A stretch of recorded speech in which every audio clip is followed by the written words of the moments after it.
Welcome to our YouTube channel. Now learn chemistry in an easy way.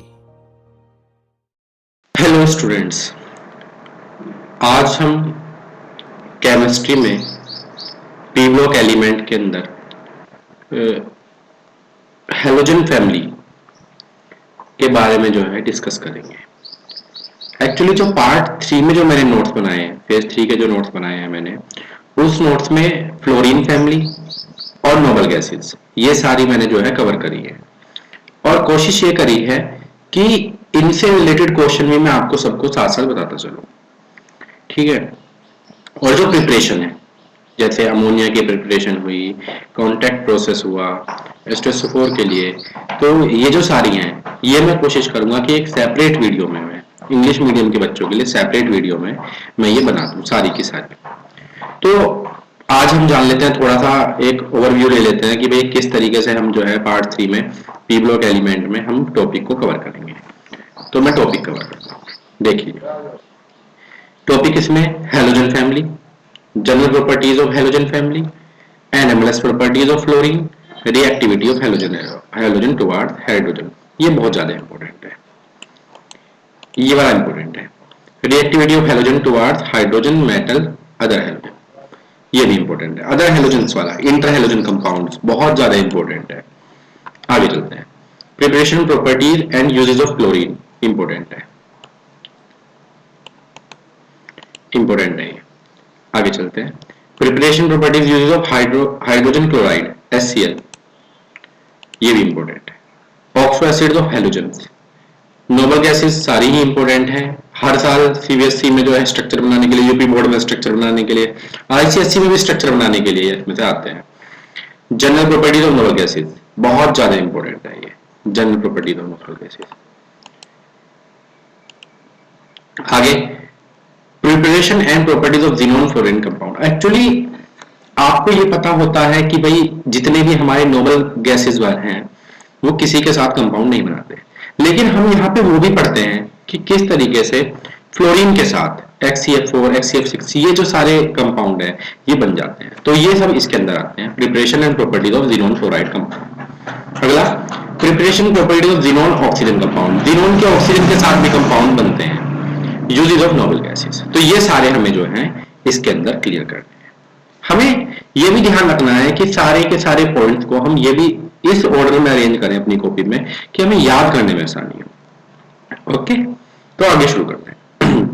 एक तो सबसे पहले छोटी बात कि आपको ग्रुप के सभी एलिमेंट के नेम याद होने चाहिए, सिंबल भी याद होने चाहिए।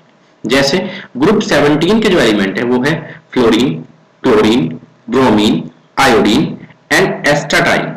ये जो सारे एलिमेंट हैं ये सारे एलिमेंट आपको याद होने चाहिए। तो मैं एक बार फिर दोबारा बोलता हूं, fluorine, chlorine, bromine, iodine and एस्टाटाइन। और यही सारे all the collection of fluorine, chlorine, bromine, iodine, astatine is known as halogens. क्या बोले जाते हैं? Halogens. And having the general electronic configuration NS2NP5. ये जो सारी चीजें हैं ये बहुत ही जनरल है। जिस किसी ने भी थोड़ा बहुत पीरियडिक टेबल को अच्छे से पढ़ा होगा वो सारा के सारे लोग इसे अच्छी तरीके से जानते हैं कि हेलोजेंस किन्हें कहते हैं, कैल्कोजेंस किन्हें कहते हैं, पिनाकोजेंस किन्हें कहते हैं, कॉइनेज मेटल किन्हें कहते हैं, ठीक है। ये सारे के सारे नोबल गैसेस, जीरो ग्रुप, ये सारे के सारे जो बोले जाते हैं ये किस किस के ग्रुप को बोला जाता है, तो हम यहाँ पे कवर करते हैं। तो लिखा हुआ है इसमें group 17 elements are fluorine, chlorine, bromine, iodine, I जिसे आई से करते हैं जीनोट, और astatine are collectively known as halogens. ये सारा इंपोर्टेंट है। और having the general electronic configuration NS2NP5, ये क्या है इनका जनरल इलेक्ट्रॉनिक कॉन्फ़िगरेशन। सिंपल, यहां तक कोई बड़ी बात नहीं। चलते हैं थोड़ा सा एटॉमिक एंड आयनिक रेडियाई के बारे में। Actually atomic and ionic radii इसकी इसलिए भी इंपॉर्टेंट है क्योंकि ज्यादातर कंपाउंड में इनका बहुत लेना देना है, रिएक्टिविटी की वजह से भी लेना देना इनका बहुत ज्यादा है। ऊपर से हेलोजेंस हैं तो कंपाउंड इतने सारे बना रहे हैं कि बहुत सारे ग्रुप के साथ इनका लेना देना है। तो इसे शुरू करते हैं। The halogens have the smallest atomic radii in their respective periods due to the maximum effective nuclear charge. तो ये क्या है जी, मैक्सिमम इफेक्टिव न्यूक्लियर चार्ज, हमें ये भी जानना है। होता क्या है कि फ्लोरीन का साइज छोटा है लेकिन एक नेगेटिव चार्ज भी इस पे पहले से है, कैरी कर रहा है। तो जब छोटा साइज है, स्मॉल साइज और हाई नेगेटिव पावर, तो इसके अंदर maximum effective nuclear charge, negative power की ज्यादा जनरेशन होने की वजह से इफेक्टिव न्यूक्लियर चार्ज इसमें जनरेट हो जाता है। तो इसी वजह से इसके बारे में जब हाई इफेक्टिव न्यूक्लियर चार्ज उसके अंदर हो जाएगा, तो वो न्यूक्लियस अपने आउटर मोस्ट के जो इलेक्ट्रॉन है उन्हें अपनी तरफ खींच के रखेगा। अपनी तरफ खींच के रखने की वजह से साइज छोटा हो जाएगा, और जब साइज छोटा हो जाएगा तो atomic and ionic radii obviously down हो जाएगी, कम हो जाएगी। तो आगे याद करते हैं, atomic and ionic radii increases down the group due to the addition of new shell and each step. तो ये क्या है, ये भी इंपॉर्टेंट है। अब इसमें वो क्या कहना चाह रहा है, वो कह रहा है कि अगर हम अप टू डाउन बात करें, फ्लोरीन से क्लोरीन, क्लोरीन से ब्रोमीन, ब्रोमीन से आयोडीन, आयोडीन से एस्टाटाइन, एस्टाटाइन की बात वो यहां पे नहीं करता है, वो केवल आयोडीन तक बात लेता है। तो वो ये कहना चाहता है कि जैसे जैसे हम अप टू डाउन मूव करते हैं ग्रुप्स के अंदर, तो हम ये देखते हैं कि ग्रुप के अंदर एक शेल, न्यू शेल हमेशा ऐड होती रहती है, हर एलिमेंट के साथ एक न्यू शेल आ रही है। अगर न्यू शेल आ रही है तो उसके अंदर आप ये देखेंगे कि उसका साइज बड़ा हो जाएगा। साइज बड़ा हो जाएगा तो रेडियाई भी क्या हो जाएगी, बड़ी हो जाएगी। रेडियाई, रेडियस, रेडियस भी क्या हो जाएगी, बड़ी हो जाएगी। तो वैसी बात है, अप टू डाउन जाने पर हम ये देखते हैं कि न्यू शेल ऐड होने की वजह से उसके जो है इंक्रीज आयनिक रेडियाई उसके अंदर अगर हो जाता है। ठीक है, ओके, आगे चलते हैं। तो अगर मैं क्वेश्चन दूं कि अरेंज, लिखिए आप, arrange fluorine, chlorine, bromine, iodine in the order of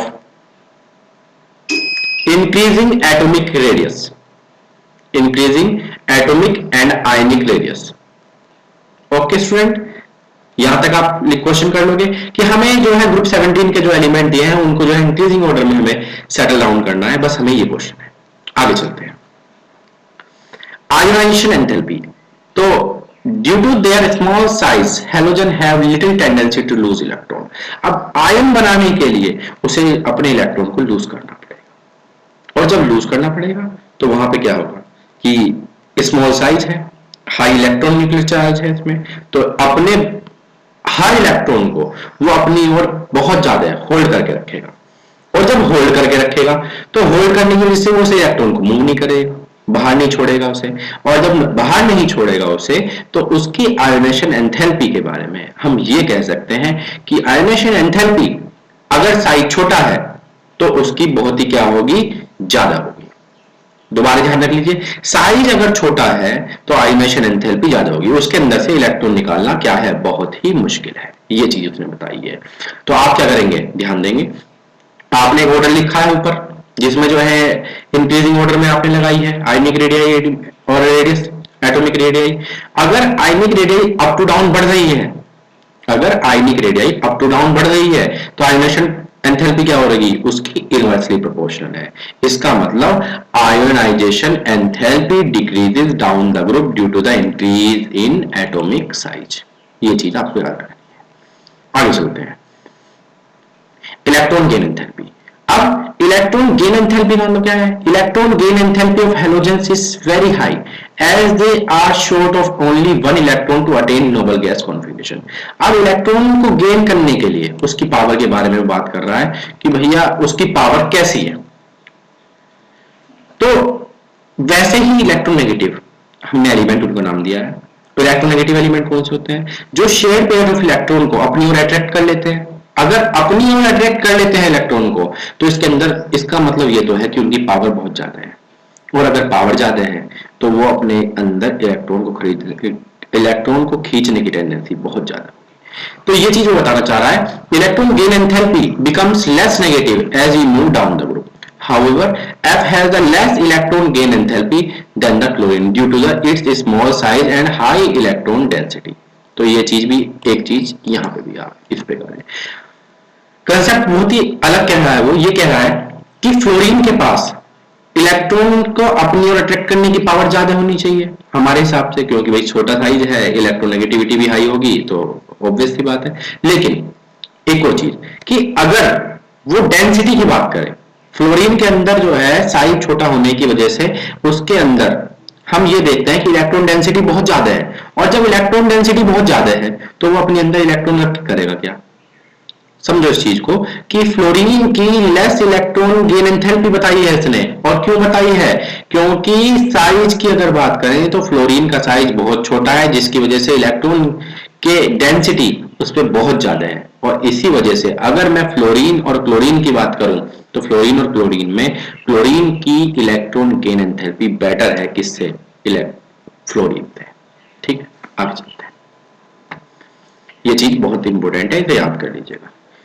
electronegativity decreases down the group. Electronegativity के बारे में पढ़ते हैं, ये सबको पता है, कोई इतनी बड़ी बात नहीं है। इलेक्ट्रोनेगेटिविटी फ्लोरीन की सबसे ज्यादा होती है, क्लोरीन, ब्रोमीन, आयोडीन, इनकी सबकी अप टू डाउन हम बात करें तो उसमें क्या हो जाती है? डिक्रीज होती है।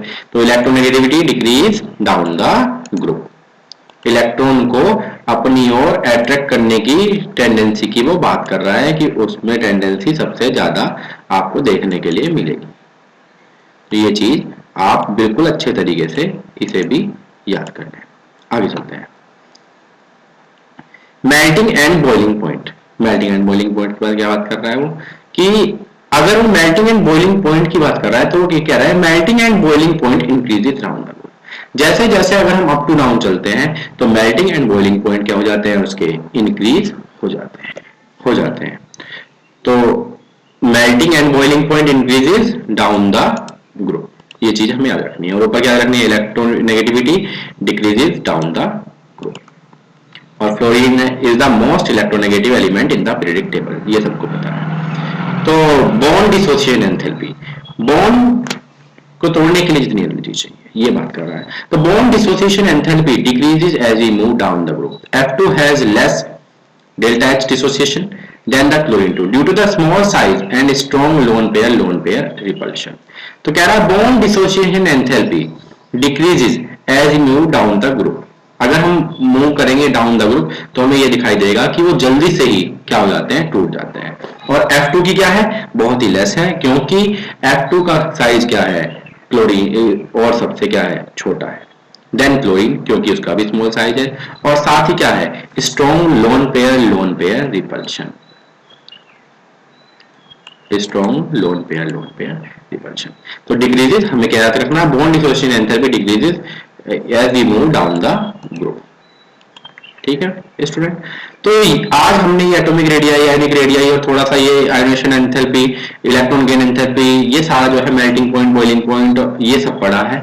और नेक्स्ट वीडियो में मैं इस वीडियो को यही एंड करता हूं। नेक्स्ट वीडियो में हम इससे आगे की colour, oxidation state, reactivity, anomalous behaviour of fluorine, ये सारा जो है हम उसमें क्लियर करेंगे। और मैं आपको बता देता हूं क्योंकि 17 ग्रुप बहुत इंपॉर्टेंट है, हेलोजेंस बहुत ज्यादा इंपॉर्टेंट है, बहुत सारे क्वेश्चन आते हैं, तो प्लीज इसे मिस नहीं करिएगा और ध्यान से जो है इसे पढ़ दिएगा। ओके स्टूडेंट, तो प्लीज अगली वीडियो के लिए मैं, और हाँ इससे पहले के जो सारे लिंक हैं आपके वीडियोस के लिए मैंने जो है डिस्क्रिप्शन में सारे लिंक डाल दूंगा, और वहां से आप जो है सबके सब लिंक आपको आसानी से मिल सकते हैं। Okay student, thank you.